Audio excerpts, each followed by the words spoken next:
ఎన్నాళ్ళలో వేచిన హృదయాలకు త్వరలో ఊరట దక్కనుంది.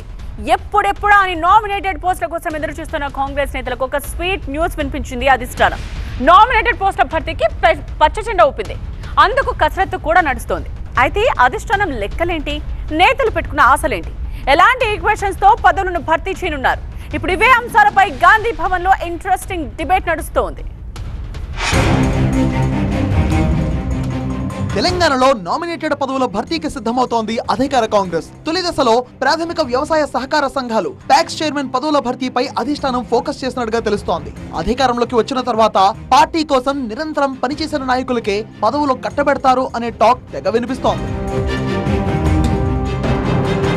ఇప్పటి వరకు మండల స్థాయిలో పార్టీని నడిపించిన నాయకులు, జిల్లా స్థాయిలో కాంగ్రెస్ బలోపేతానికి కృషి చేసిన సీనియర్ నేతలకు ఈసారి బిగ్ ప్రయారిటీ ఇవ్వాలని అధిష్టానం నిర్ణయించినట్టుగా తెలుస్తోంది. అలాగే గ్రామీణ ప్రాంతాల్లో పార్టీని కష్టకాలంలో నిలబెట్టిన నాయకులను గుర్తించి గ్రౌండ్ లెవెల్లో పార్టీని బలోపేతం చేయాలి అన్న లక్ష్యంతో ఈ నిర్ణయం తీసుకున్నట్టు కనిపిస్తోంది.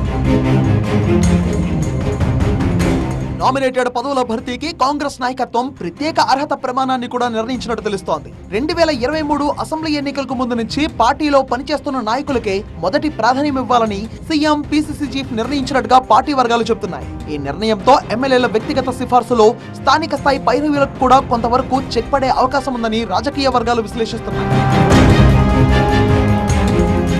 ప్యాక్స్ చైర్మన్ పదవులు గ్రామీణ రాజకీయాల్లో కీలకమైనవి. సహకార సంఘాల కార్యకలాపాలతో పాటు రైతు వర్గాలతో ప్రత్యక్ష అనుబంధం ఉండే ఈ బాధ్యతలను అనుభవజ్ఞులైన నాయకులకు అప్పగించడం వల్ల గ్రామీణ ప్రాంతాల్లో పార్టీ బలోపేతం అవుతుందని అధిష్టానం భావిస్తోంది. అయితే ఈ నిర్ణయం పాత కాంగ్రెస్ నాయకుల్లో కొత్త ఆశలు నింపింది. ఎన్నో ఏళ్లుగా పార్టీ కోసం పనిచేసిన పదవులు దక్కలేదనే అసంతృప్తితో ఉన్న ఆ నాయకులు ఇప్పుడు తమ సేవలకు గుర్తింపు లభిస్తుందని ఆశాభావం వ్యక్తం చేస్తున్నారు. ముఖ్యంగా మండల మాజీ అధ్యక్షులు, జిల్లా స్థాయి సీనియర్ నాయకుల్లో ఈ నిర్ణయంపై సానుకూల స్పందన కనిపిస్తోంది.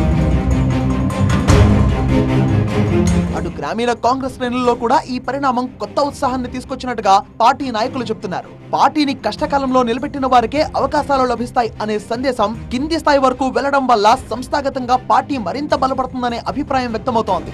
మొత్తంగా రానున్న స్థానిక రాజకీయ పరిణామాలను దృష్టిలో ఉంచుకొని పార్టీ విధేయతకు పెద్దపీట వేయాలని అధిష్టానం నిర్ణయించినట్టుగా తెలుస్తోంది. ప్యాక్స్ చైర్మన్ నియామకాలతో ప్రారంభమయ్యే ఈ నామినేటెడ్ ప్రక్రియ భవిష్యత్తులోనూ ఇలానే కొనసాగుతుందా, పార్టీ కోసం కష్టపడే వాళ్లకే పదవులు వస్తాయా అన్నది చూడాలి.